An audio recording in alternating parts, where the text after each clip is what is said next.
આ તરફ મોરબીના જેતપરના ખેડૂતોને માળિયા ભાજપનું સમર્થન।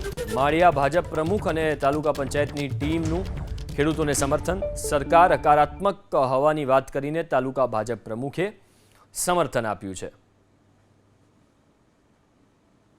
આજ રોજ માળિયા તાલુકાના ખેડૂતો દ્વારા જે મામલતદાર સાહેબશ્રીને વીજ લાઈને વિવિધ પ્રશ્નોને લઈ અને આવેદનપત્ર આપવામાં આવ્યું હતું, તેના અનુસંધાને માળિયા તાલુકા ભાજપ તથા માળિયા તાલુકા પંચાયતના ચૂંટાયેલા દરેક પ્રતિનિધિઓ સૌ સાથે રહી અને ખેડૂતોને સાથે અમે જોડાયેલા હતા અને અમે એવું આશ્વાસન આપી છીએ કે અમે હરહંમેશ ખેડૂતોની સાથે રહેશું।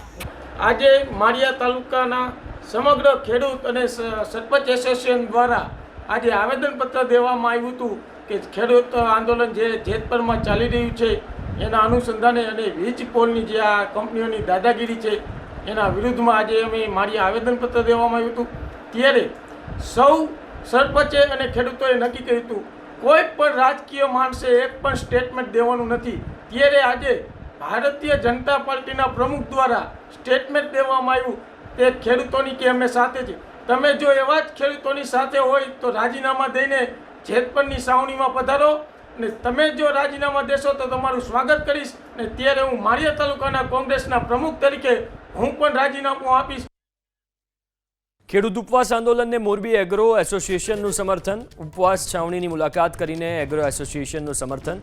મોરબી એગ્રો એસોસિએશનના સભ્યો પહોંચ્યા ઉપવાસ છાવણીના સ્થળ પર। તો ઉપવાસ છાવણીની મુલાકાત કરીને એગ્રો એસોસિએશને પણ ખેડૂતોના આંદોલનને સમર્થન આપ્યું છે।